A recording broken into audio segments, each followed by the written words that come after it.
Srimad Bhagavatam, Canto 4, Chapter 8, Text 8. Translation. King Uttanapada had two queens, named Suniti and Suruchi. Suruchi was much more dear to the king.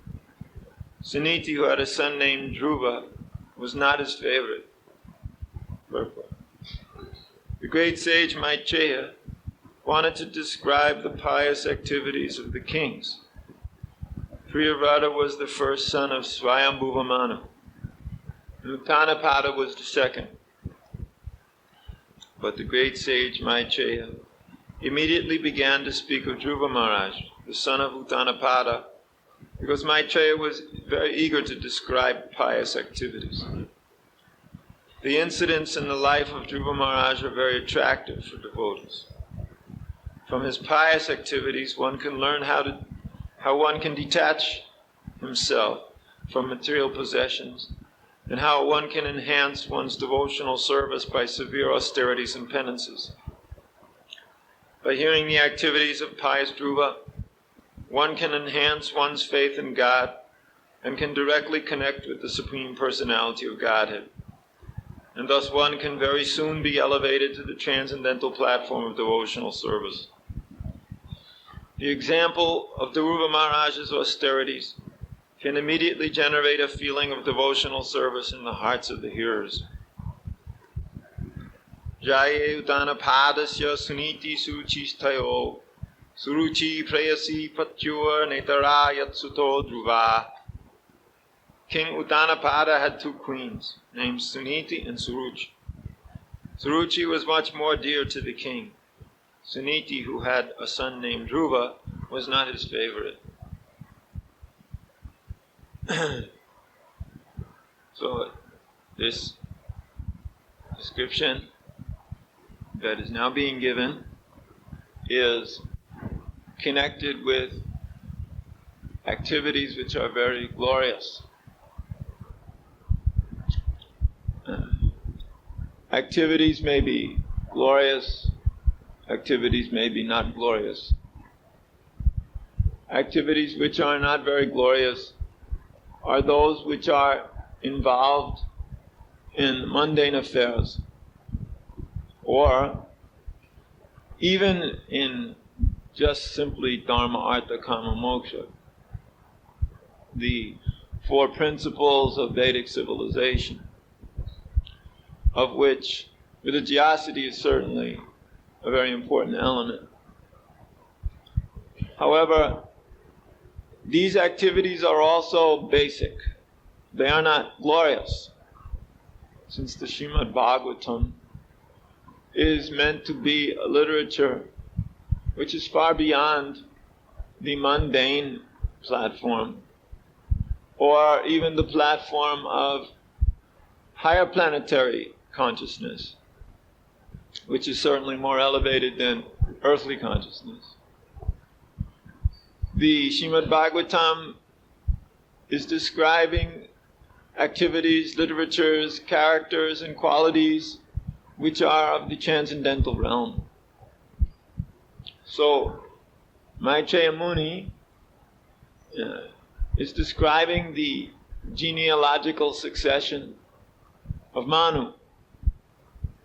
And in order to properly do that in a way which will satisfy both Vidura and himself, he skips over those, not skips over, but very quickly speaks about those who are not very glorious.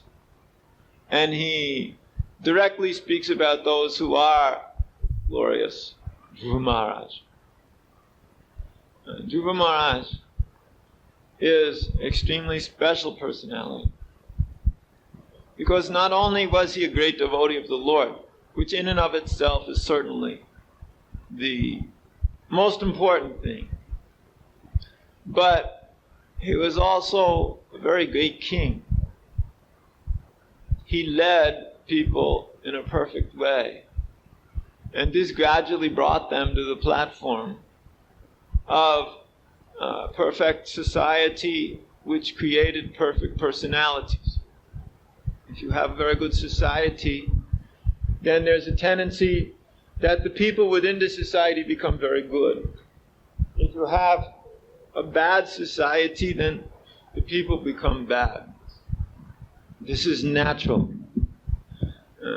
You will find in the history of the world, you can start with the modern time.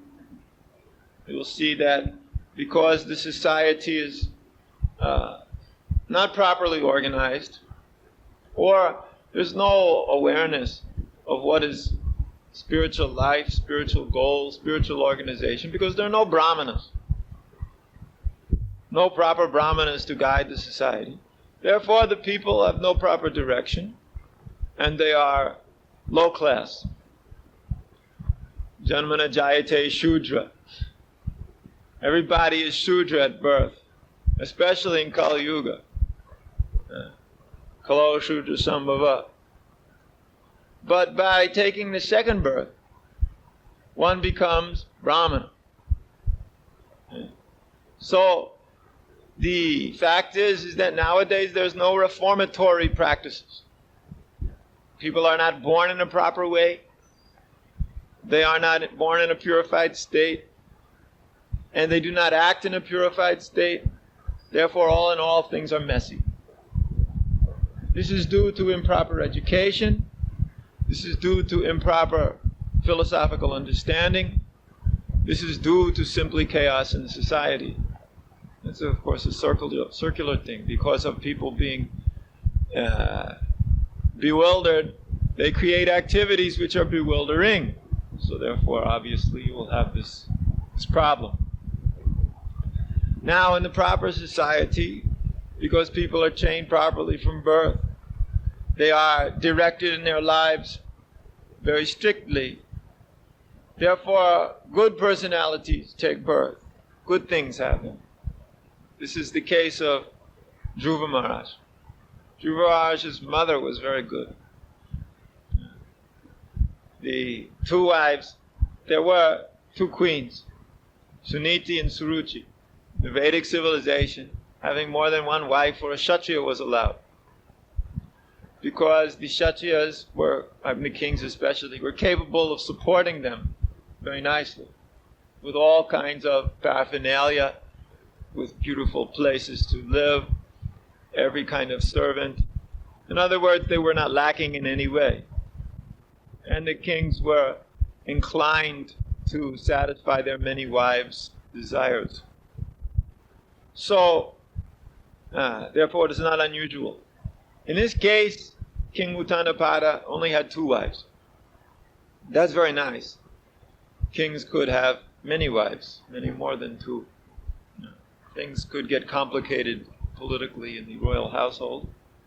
Having two was not so bad. After all, this is early in the beginning of the creation, and the souls were very high-minded. So, of the two, Suniti was not so popular with the king. Suruchi was very popular with the king.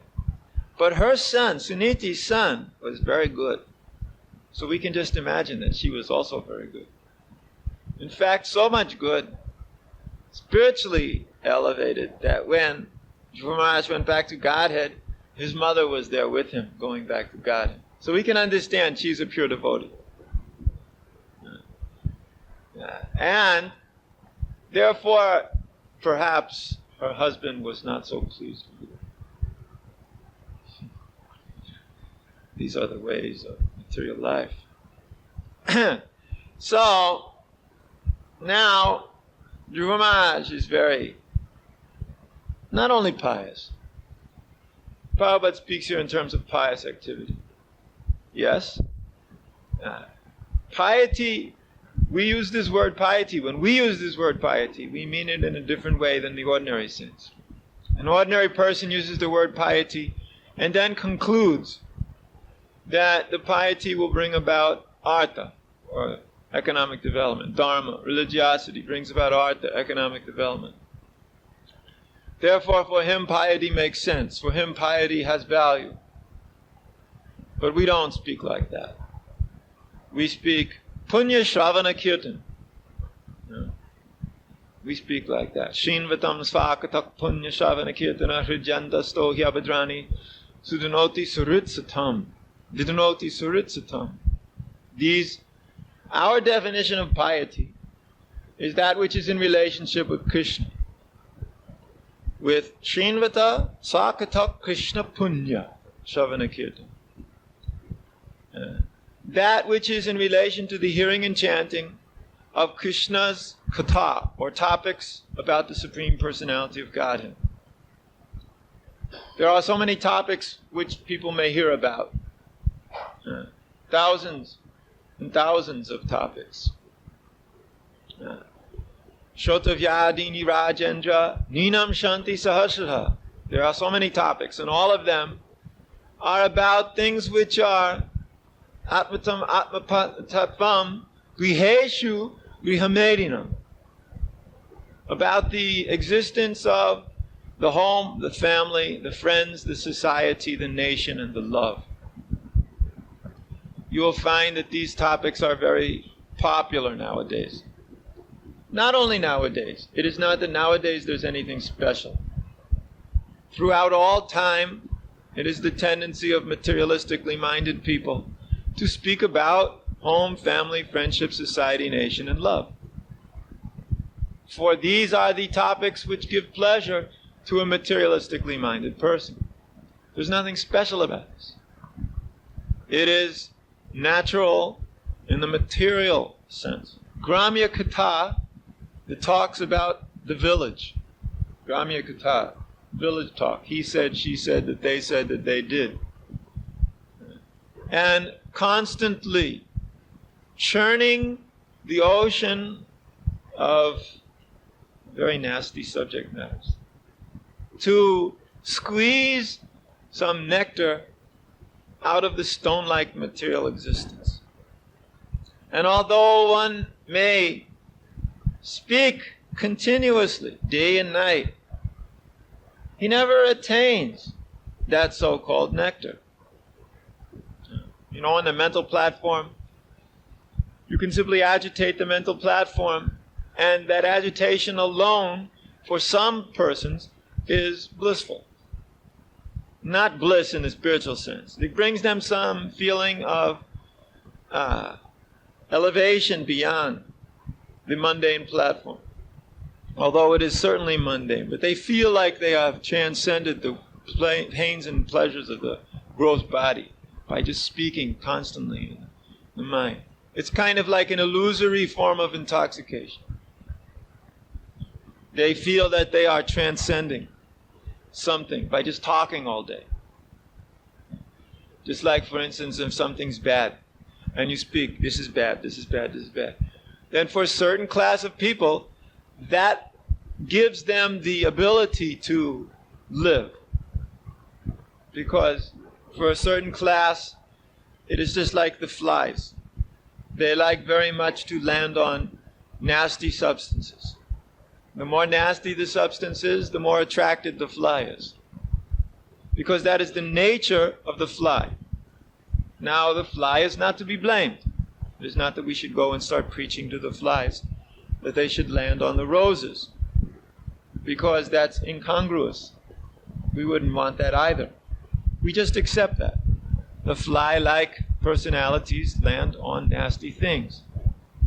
But those who are swan-like, they will approach those subjects which satisfy the soul. Only those things which can actually satisfy the soul have any value to higher class personalities. This is the description about transcendental loving service to the Lord. Savaipum samparo dharmo yatho bhaktir hoksajin. Ahaitaki pratiyata. Jainatma suprasidati. This last line is very important. Jainatma suprasidati. It is capable of satisfying the soul. What was that? Savaipum samparo dharmo. Devotional service to the Lord. Otherwise, you cannot satisfy the soul. Even if you're living in a palace, like a king. even if you're living in the most perfect fashion, even if you've got all kinds of material things, you'll not be happy unless you're engaged in devotional service of the Lord. That's a fact. This is not our dogmatic party conception. It's not our party line that we have this party here called Krishna consciousness, and therefore we have to speak the party line. It's not like that. Yeah. We are speaking here the fact. The fact is in that everybody can see it. Unless you are engaged in devotional service of the Lord, you can't be happy. Now, some people think they can. And they try hard, but they don't succeed. That's a fact. You'll never be happy. There's no way. Because the material world's arranged like that. This is the law. So one should not lament, oh, I'm not happy in the material world. Therefore, if I just make this arrangement, then I'll be happy. If I make that arrangement, then I'll be happy. Don't even bother. It's not possible. Because the law is so that you won't be happy in the material world. But the law is also so that there's a way out. The problem is that the living entity doesn't want to take it because he's rebelling all the time. He doesn't want to surrender to Krishna. Because surrendering to Krishna means he has to give up this nasty material existence. And that he doesn't want to do because he's rebelling against Krishna. Yeah. Rebel without a cause, though. There's no cause to it. There's no need. There's no great goal. Usually you speak of rebellion in terms of revolution.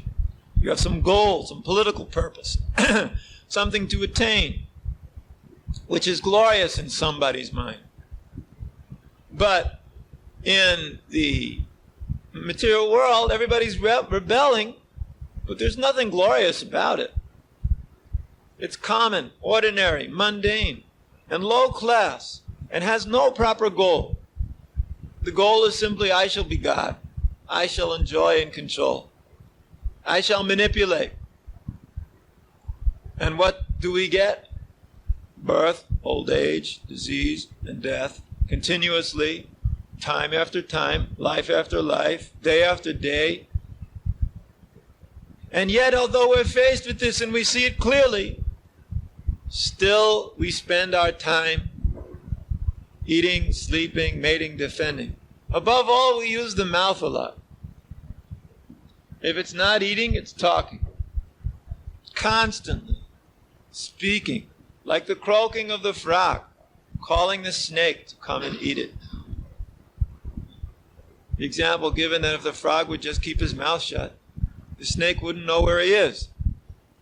But because the frog is continuously croaking, he's calling the snake, here I am, come and eat me.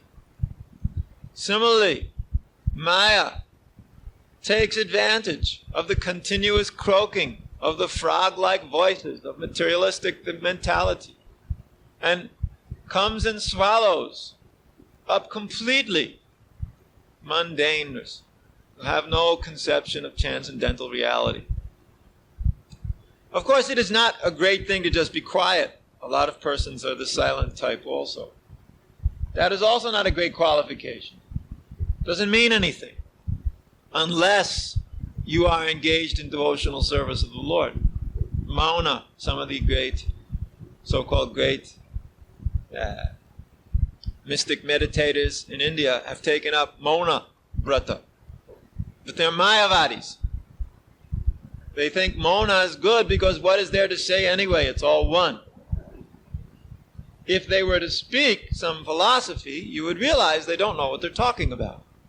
Therefore, for such persons, better they don't speak. But that kind of silence is also not good. Real silence is defined as speaking about Krishna, or speaking about topics which are valuable in the service of the Supreme Personality of Godhead. That's real silence. Even if you're using your tongue all the time. Even if you're talking. But if you're talking about Krishna, that's silence. It's a different kind of thing. You may have noticed, if you're talking about Krishna, even if you're sick, you have a lot of energy to do it. But if you talk about your body, how you feel, how somebody else feels, about the political movements of the world, then immediately, one becomes exhausted and cannot serve, cannot do anything. And if one talks about Krishna, immediately has the desire to serve, the desire to act, the desire to do things for the satisfaction of the Lord. As you speak, so you shall think, so you shall act. The speech is very powerful because sound vibration is very powerful. As one speaks, so his life will develop. You can try it sometime. Just speak good about people for a day. See what happens to your life. If you just spoke good, spoke about the good qualities of somebody, a dosha dashi it's called. A great sage, he only sees the good qualities in people. He only sees that which is beneficial. So if one can see that just for one day, try it for one day. Make an experiment, if you can. If you can't do it for one day, try it for 1 hour. Gradually increase the dosage of this most bitter pill of seeing good qualities in others. I know it's really tough. It's very bitter because to do that, one has to give up enviousness. One has to give up false prestige. One has to give up all these nasty things which are in our heart. It's very tough. So you can start off with 10 minutes. Whatever dosage you've managed to swallow of these very bitter pills, try increasing it. One will get used to it after a while. Then he will realize it's not very bitter at all. It's actually nectarian. This is the nature of the mode of goodness. In the beginning, it seems like poison. In the end, it seems like nectar. There are many examples of that. Just like our regulative principles. In the beginning, they seem like poison. In the end, they definitely are like nectar. Because just by engaging oneself in any one of these nasty things that we are forbidding here, immediately suffering comes of an intense degree. One's consciousness is dragged down to an extremely low platform. We have seen that place where the breaking of regulative principles goes on is that place of misery. A place where nobody's happy, no matter what you do. Even if one tries to serve Krishna and at the same time breaks the principles, then what happens is like you have a fire and then you're taking a bucket of water and throwing it on it. Now we've heard this example thousands of times. And yet we still just love to take the bucket of water and throw it on the fire. And then lament, oh, how nasty we are. I was speaking to one devotee the other day whose constant business is to lament how nasty he is. I said, oh, that's very interesting. So actually what you're doing is thinking about yourself all the time. I am so nasty. I am so miserable. Woe is me. In this way, one is constantly me-conscious, I-conscious, the self. And which self? Because the soul is not nasty. The soul is not miserable. The soul does not lament. What are we talking about here? The soul is part of Krishna. Very glorious. Satchidananda Vigraha. You're the spirit soul. Remember? You're actually spiritual. And you know that you're blissful too? Did you know that? Believe me. It's a fact. I'm not cheating you. This soul is blissful. This soul is full of knowledge. This soul is eternal. It does not die. It does not change its bodies. The soul doesn't get fat. The soul doesn't get gray hair. The soul has none of these problems. But the body does. So when we're busy all day lamenting, oh, I am bad, oh, I am this, what are we doing? We're saying, my body, my body, my body, my body. We're chanting my body katha. The body, of course, likes it very much, represented by the mind. The mind is the ambassador of the body. The mind is always pleading the case in courts, going to all the functions it can, to speak about the glories of the body, to do things in such a way that the body is glorified, given sense gratification, pampered to its every whim. The mind.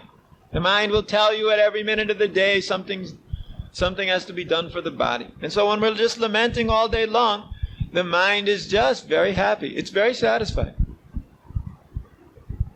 So this is a cheating. This is trick of Maya. To get one to simply think about himself. And so long as one is thinking about himself all day, and the self meaning here the body, and the body's engaged in nasty activities, naturally he's in miserable condition. It's like if we go before the deities and we say, oh my dear Lord, I'm so bad. I'm so terrible. I'm so rotten. Just save me. But actually we're just going before the deities and saying a prayer to ourselves. I'm. One may say, all right, I'm the most rotten. There's no doubt about it. Please help me. For you are the most glorious. As soon as you turn to Krishna and speak like that, immediately you feel better. You are the Supreme Personality of Godhead, the Supreme Controller, the Supreme Enjoyer. You are not envious of your parts and parcels. You will accept me despite my qualities. But I'm begging for some strength to change my rotten qualities, so I don't have to stand in front of you and speak this nonsense. I can stand in front of you and say, today, my Lord, we have actually tried to serve you. We have distributed so many books. We have done so many nice things.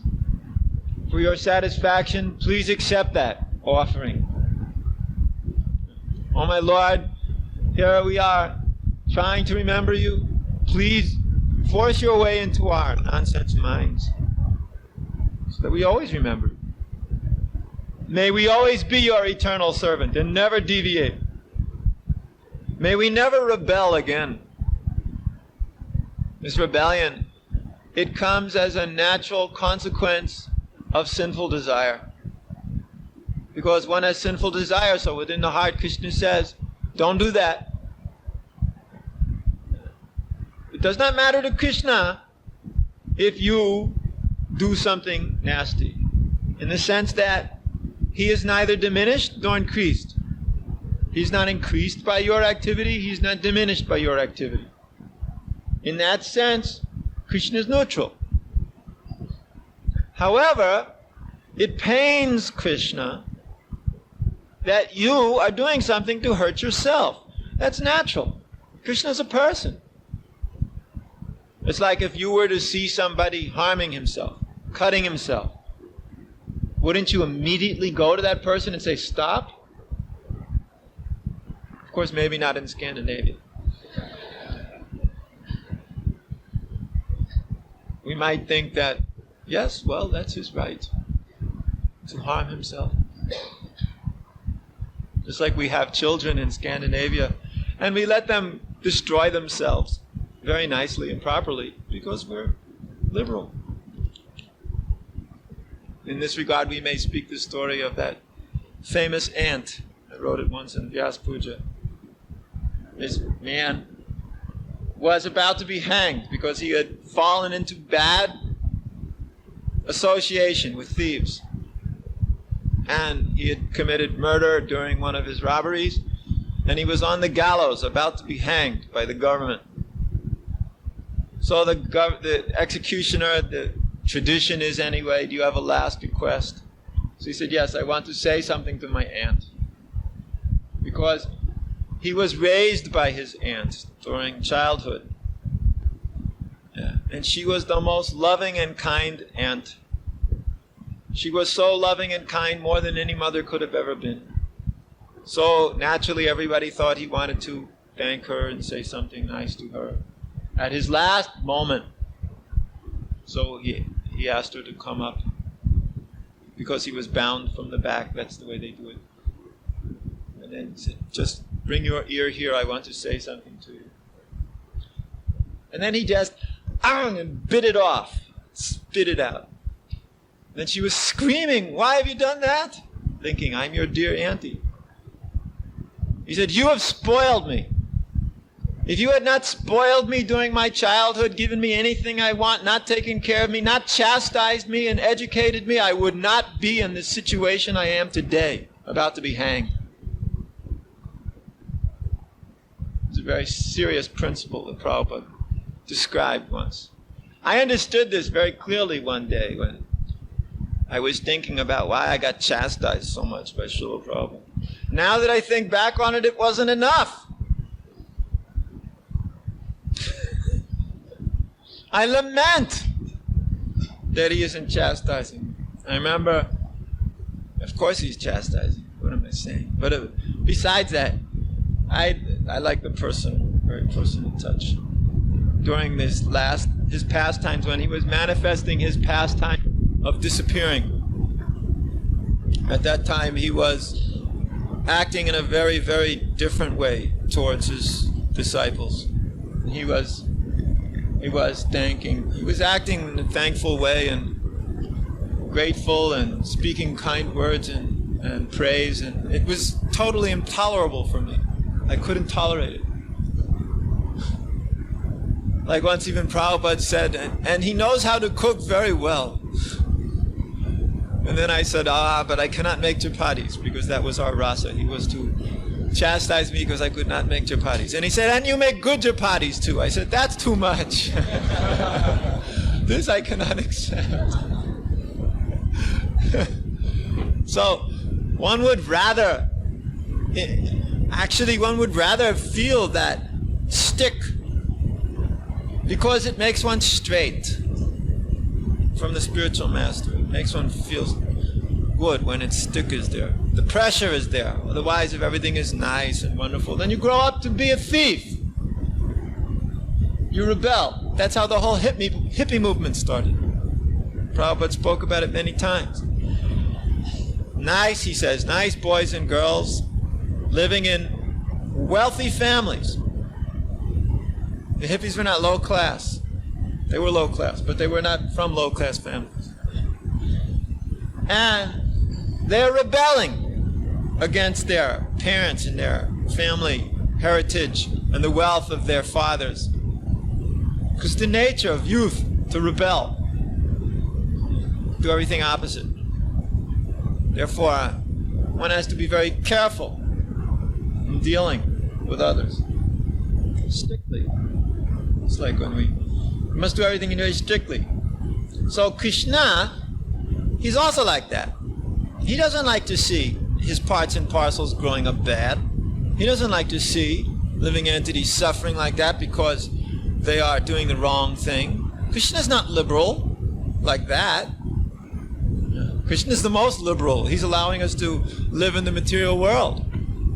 He's giving us all facilities, although we're rebelling against him. That's the most liberal. But he's not liberal in the sense of the way the word is used here in the material world, or at least the political sense of the term. Actually, Krishna is very concerned. He's continuously giving help. Even he's helping to the rascals. Krishna is in the heart of everybody. Even the rascals he's helping. He's also trying to give them a way in which they don't suffer so much. Therefore, every now and then a rascal feels the pangs of conscience. The rascal feels, well, maybe I shouldn't do like that. There's the super soul within saying, why do you have to do like this all the time? Because Krishna wants to help the living being. He tells the living entity within the heart, don't do this.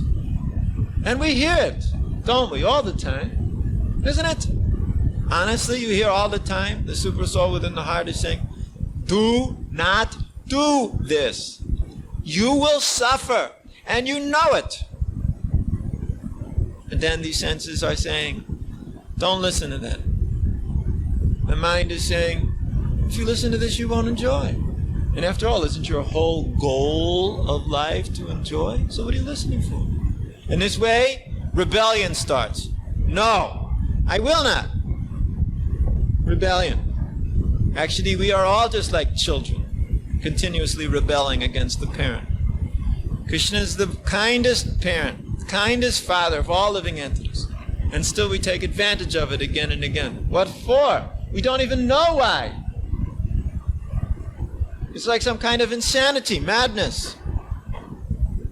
And yet we are still engaged in this day in, day out, all the time, rebelling against Krishna. Although Krishna is telling us exactly what we should do. He's giving us direction in the Srimad Bhagavatam. He's giving us direction in the Bhagavad Gita. He's giving us direction in the form of the instructions from spiritual masters. He's giving direction in the heart all the time. As Checha Guru, the Guru within. He's telling us what is right. Still we don't care. That's the problem. Because of rebelliousness. And by such rebellion, we suffer. We think, no, I'm not going to listen to him. Ha ha. I'm going to do what I want. Ha ha. Then I'll be happy. Ha ha. And then what happens? Ha ha. We suffer. Ho ho. Oh oh. The ho ho becomes oh oh. And because we think we're God, we become dog. Everything turned around. The hoes become O's, the dog, God becomes dog. Everything is like this. We are just having to suffer. Why? Because it's the nature of this world. Krishna made it like that. Now someone will say, I don't like that. Why did he do that? Why did he make this world in such a way that I have to suffer in it? That's not right of him, isn't it? He should have made this world in such a way that I can be a rascal and a fool and still enjoy. But that's not possible. Such a world doesn't exist. If it were so that you can be a rascal and fool and still enjoy all the time, the whole creation would crumble in on itself, in self-destruction. Because that's the nature of this activity. It's self-destroying. It's in the mode of passion, and that means destruction ultimately, because passion degrades to ignorance, which is destruction. That's the nature of reality. In fact, we have defied such rebellious persons to come up with another model of existence which will work. Because the material energy cannot work like that. The way it is now is it's perfectly balanced. Why? Because we don't belong here. We must go back to Godhead. And because we're too foolish to know it, Krishna arranges things in such a way that you're forced to know it. That's his mercy. Therefore, although he's liberal to give you this jailhouse to live in, he's actually not totally liberal in the sense that you can do forever whatever you want, because he's trying to put us in the right line. Saying, come on, now surrender. All right, you may have all these things, but you have to develop, you have to advance, you have to learn. These people who are understanding about reincarnation for the first time, it's becoming a big thing. They're talking about reincarnation all the time. So they speak about reincarnation as a development, that you learn something in even every little lifetime. And gradually you evolve in your consciousness. They think this is a very big thing. They become very happy with themselves when they think about this. They think this is a wonderful thing. There's an evolution here. It's very great. And I'm advancing, and like this. They emphasize this very much. So this is actually what Krishna is doing. He's teaching us. Life after life. You're learning. Gradually learning more and more. What's right, what's wrong, what to do. Therefore, Krishna is a kind father, even if you're a rascal in this lifetime. You might not be a rascal in the next lifetime, or at least not so rascal. One may develop little by little. But if he's a dedicated rascal, Krishna says, forever I throw them down into the demoniac species of life. Why? Because they want to. Those who say, I want to forget Krishna Krishna gives them the chance to forget him. Those who say, I want to remember Krishna, Krishna gives them the chance to remember him. If you simply say, I want to remember you, Krishna, then Krishna will help you because he's in your heart. He knows your desires, and he will fulfill your desires. Man proposes, God disposes. Man makes the suggestion, I want to do this. Then it is the Supreme Personality of Godhead's arrangement that allows it to take place. Everything is strictly under the control of the Supreme Lord, directly or indirectly, depending on your point of view. Everything is controlled by personalities who are in a subordinate line to the Supreme Personality. So many Ishwaras in this material world, higher than us, engaged in arranging everything. Otherwise, how is it that you can, one person can do one activity in one way, another person can do another activity, can do the same activity in the same way, but just be a different person, and yet get two totally different results? Man proposes, God disposes. Equal endeavor does not bring equal result. If one depends on Krishna fully, even somebody is not very expert, he'll get a good result. And if one may be very expert but doesn't depend on Krishna, thinks himself the doer, he may get no result. We have to learn to depend on Krishna. And Krishna wants that too. That we shall make many plans for serving him nicely. And endeavor. For after all, the world has arranged that there's some endeavor. And then there's result. Krishna helps those who help themselves.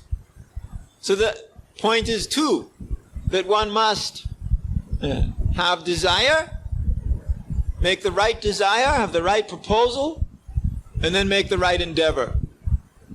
And then there'll be success. Just like Krishna used Arjuna because he was Savyasachan. He was expert at fighting with the arrows. Therefore, Krishna said, you, Arjuna, I want you to fight this battle. So therefore, get up. Tasmatam utishta. Get up. Yashola basva. Gain your fame. Arjuna said, I don't want any fame. Krishna said, get up. Gain your fame. I want you to have it. You will be successful by my desire. Maya nihitam. I have already arranged it. You have nothing to previously. Everything's arranged. Don't worry.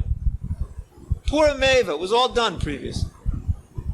Nimittamacham bhavyasavya. You just become my instrument in the fight. Becoming an instrument of Krishna is no easy thing. Because so long as you're an instrument in the hands of Maya, you cannot be an instrument in the hands of Krishna. Instruments are played by one player. We have to hand ourselves to Krishna. Play me as you like. Use me as you like. That is the real goal of surrender. Then no matter what happens, we'll be able to tolerate, we'll be able to develop, we'll be able to arrange everything. Even the impossible, if we surrender to Krishna. Because there is no impossibility. It is simply a question of surrender. But one who refuses to surrender, he'll not be able to do anything. And for him, everything will become just negative. And everything will fail. And he'll be miserable. And for one who simply insists on depending on Krishna, Krishna will reciprocate in a wonderful way. And all kinds of nice things will happen. And you'll see it. For he who surrenders, he'll be amazed at what's taking place. For he who cannot surrender, he'll be amazed at how nothing's taking place. So we have to understand these points. This is very important. This is actually the lesson from Dhruva Maharaj's pastimes. Dhruva Maharaj is a little boy. You don't expect much from a little boy. You just expect some antics, some nonsense activity. You expect a problem. Dhruva Maharaj, he marched off into the forest following the directions of his mother. His mother said, "My dear boy, if you want to solve the situation of not being loved by your father, you'd better surrender to the Supreme Personality of Godhead." Dhruva Maharaj said, "All right, I'll do it." And he said, "I want to do it. I will do it. I will succeed." Even Narada Muni was amazed at the spirit of these Kshatriyas. 5-year-old boy, you wouldn't expect. But he says, "I will do it." There was no question, "I will not." Maybe. All right, I'll give it a try and see what happens. I don't know. I will do it. What? I will go off to the forest. Give up my home, my family, my king, everything. I will meditate. I will gain the victory. And he did. Although he's a 5-year-old boy. Now, if we are not inspired by this example, then we've got problems. Because the Bhagavatam is telling us that this example is to be followed. It's not that the Bhagavatam simply gives us a bunch of examples which we can simply look at from a distance and say, well, that worked for him, but it has nothing to do with me. The Bhagavatam is giving examples for us. It's not an irrelevant literature. It has nothing to do with us. It's relevant. Just like when we read in the Bhagavatam how the householders were to engage in charity. We see great examples of charity giving, like Maharaj Nimi. Just giving everything to others. Such personalities. And we think, oh, well, that's for him. We always think these are just not possible. Whenever we see good example, we say, not possible. And therefore it becomes not possible. By saying it's not possible, it is not possible. By saying it's possible, it's possible. By just being positive about something, you can do anything if you're a devotee. If you're not a devotee, it's up to your karma. But if you're a devotee and you want to do something for Krishna, it's possible, no matter what. I saw it with Srila Prabhupada. It's like that. All these different temples, like especially Bombay. It was not possible. There were so many, obstacles in the path. There wasn't the slightest chance in the world that it would be possible to do it. We would have given up long ago. The Prabhupada insisted. He told the Lord, you kindly just stay here for a while in these not very nice surroundings. I promise I will build you a temple.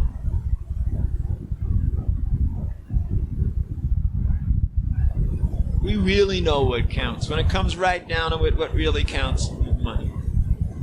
If you got it, you're happy. If you don't got it, you're miserable. That's all. It's finished. It's the basic material disease. We see that when you surrender to Krishna, everything comes automatically. When one is not surrendered to Krishna, then he struggles. He's in pain. He's suffering. It's a question of dependency on the Supreme. Krishna gives us what we need to do his service. Not too much. Because if you give too much, then real spoiling. You see, Krishna is a very perfect parent.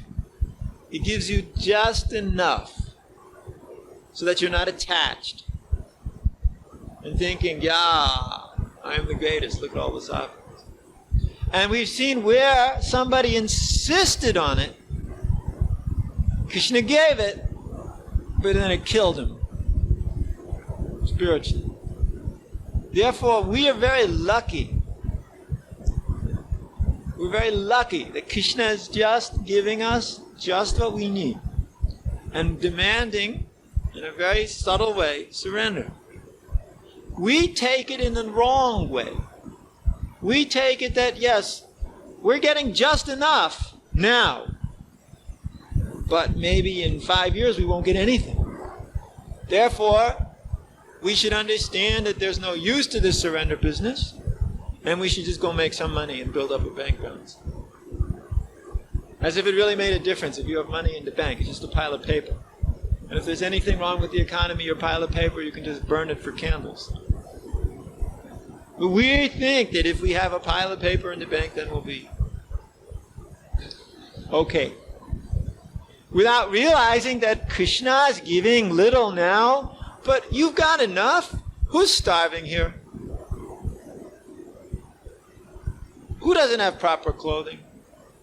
Who doesn't have a place to live? As somebody may say, well, my place to live is dirty. Well, I say, well, whose fault is that? You live there? Then you're the cause. Somebody may complain. It's amazing. Sometimes devotees walk in a place where they use and they live, and they say, it's dirty. This is terrible. It never dawns on them that they're the cause of the dirt. It's dirty because I use it, right? Each one of us, we all use something, it gets dirty. So we should think, I use it, it gets dirty. Therefore, I also have to clean it, right?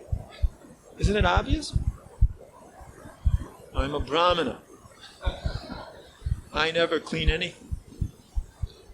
The sweepers do that. We have to engage some sweepers. They'll come and therefore everybody's miserable. Because everybody's a Brahmana. Indeed, better than Brahmana. Therefore, why should we clean? This is called mental disease. One should understand that he's the cause of his own problem. Actually, I won't get into further details, but we should understand if something is not right, it is the demonstration of lack of bhakti. It is demonstration of lack of service to Krishna. If one lives in Krishna's temple and he sees something wrong, he cannot tolerate it. That does not mean he goes out and starts picketing the temple president's office. You know? Temple president, bad man, doesn't fix things. He immediately tries to arrange things so it will be corrected. Even if it's just clean, it's okay. So you can fix things up. We have seen that this is yoga. Just like if you are washing the pots of Krishna. So if you are washing the pots and not caring too much about your activity, then for you pot washing becomes a drudgery. You don't like it. But if you're washing the pots and you're thinking, I want to see my face on the bottom of this pot shining. I'm scrubbing away my heart. I'm trying to satisfy Krishna by this activity. Then pot washing becomes ecstasy. I saw it myself when I was new bhakta. I told you this before. So my mother was bitterly complaining. We sent you to college to get a degree, to become a great personality in this world, and you're washing pots. I said, but Mom, it's ecstatic. And in our temple there was 100 devotees, and there were a lot of pots, and I loved it. And I tried to fix up the pot room so it would become very perfect for washing those pots. Put a new floor in. Of course, I did a lousy job and it all broke up. But anyway, I put a new floor in, put the sink very nicely, painted the walls, made a shelf. I mean, I was really into it. And I was very happy. In fact, I was totally unhappy when they said, what are you doing this for? You can do something else. I said, no, I like this. I like this service. You can like anything you do if you just get into it. And you do it perfectly. Just say if everybody has his little place of service, let's just say theoretically, although it's generally not like that, but let's say everybody has his little place of service. In your little place, you make it perfect. At least do that. Then there'll be so many little places that are perfect. Then somebody's service will be to link together all the little places and make that link perfect. And then you've got yoga. Connection. It's like if you're a Sankirtan devotee and you're in the Sankirtan van. Make that van a real vehicle in Krishna's service, like a tank, with all of the paraphernalia required in there in its perfect place. You don't just come in and throw things around. It goes right in its right spot. Like the army, you know? Everything in its perfect place. Very perfectly organized, clean. All the bedding tight. Show the dula.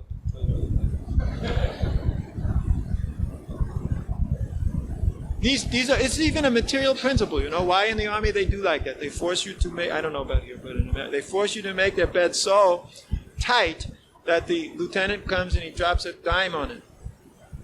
It's a very small coin. And if it doesn't bounce, you have to make the bed again. It has to be so tight, like a spring, that a very light thing, when it hits, has to bounce. And if it doesn't bounce, you have to make that bed again. And you'll keep on making it until that dime bounces. Because they demand a perfection in your activity, in keeping yourself together. This is the material world. Even the materialists understand the value of this. It's even in Zen Buddhism.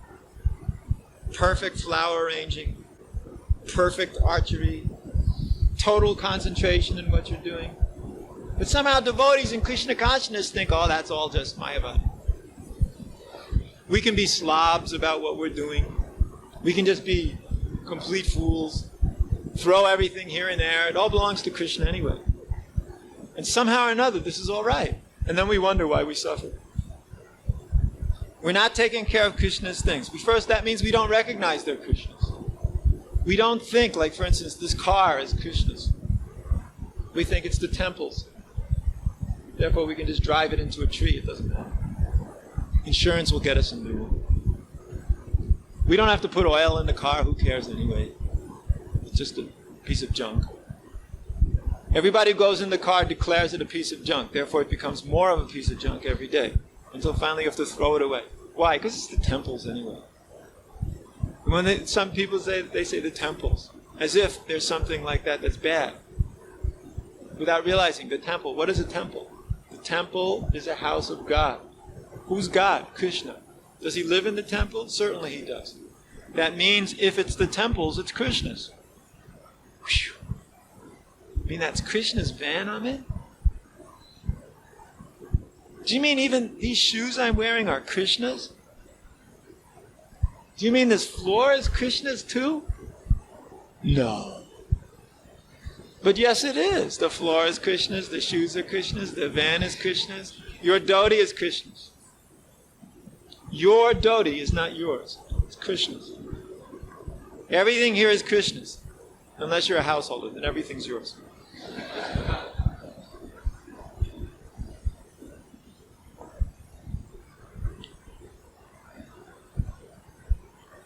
But Prabhu, you have to be practical. I'm being practical. It may be yours, you can put your name on it, that's okay. But you have to take care of it like it was Krishna's. It's only yours temporarily. If you're a householder, you get another set of paraphernalia that's temporarily yours, Krishna's service. That's okay, you can have it. We're not complaining. But don't think it's yours. Nobody should think, near mama, nothing is mine. Are we trying to be devotees or not? Then near mama, nothing is mine. Because then one thinks, that house is mine, but this house is Krishna's. So therefore, let the brahmacharis take care of it. That house out there, that's mine. I'll take care of that very nicely. But this house over here, that's not my problem. I got my house to worry about. Everybody worries about his own house. Then nobody ends up worrying about Krishna's house. First of all, they thought that was their house, which it's not. It's Krishna's. When you die, is it still your house? Whose house is it then? This is Krishna's house. That's Krishna's house. This body is Krishna's house because Krishna lives in it, in the heart. Everything's Krishna's. There's nothing anywhere which is not Krishna's. And yet we deal with it as if it was our enemy's property. And then we wonder why we're not Krishna conscious. Then we wonder why we're suffering. We're taking Krishna's things, throwing them everywhere, smashing them to pieces, making a mess, and then we wonder why we're suffering. We chant our rounds. What is the use of chanting your rounds if you don't even learn the simplest things? Therefore, we have to make a new year's resolution. You know, commies, they make New Year's resolutions. We're going to make New Year's resolutions. Number one, we're going to recognize that Krishna is the Supreme Personality of Godhead. This is required because last year we forgot it. So this year we're going to remember it. Resolution number one. Resolution number two. I am the eternal servant of Krishna, who is the Supreme Personality of Godhead. And therefore I'm going to serve him. Because last year we forgot that too. And number three, anything I have, anything I use, or anything that is there in the temple belongs to Krishna. And therefore I have to take care of it very nicely, even if it's in my care. We're not envious that something is in your care. I'm not here advocating pure communism, where everybody comes every day and picks his clothes out of one big maha bin, like we used to do it. I'm not advocating that. You may have what's so-called yours, but you should know it's not yours. You should know it's to be used in the service of Krishna. And when there's something to be done, do it for Krishna. And then Krishna will take care of everything. And don't fear, there'll be no lacking. Krishna is such a rich man. He's the most rich man. We're rich sons and daughters of a rich father. We don't have to worry about all of these things. Have faith. Just have a little faith in Krishna. Everything will take place. That's what he's what he wants. So we just trust him.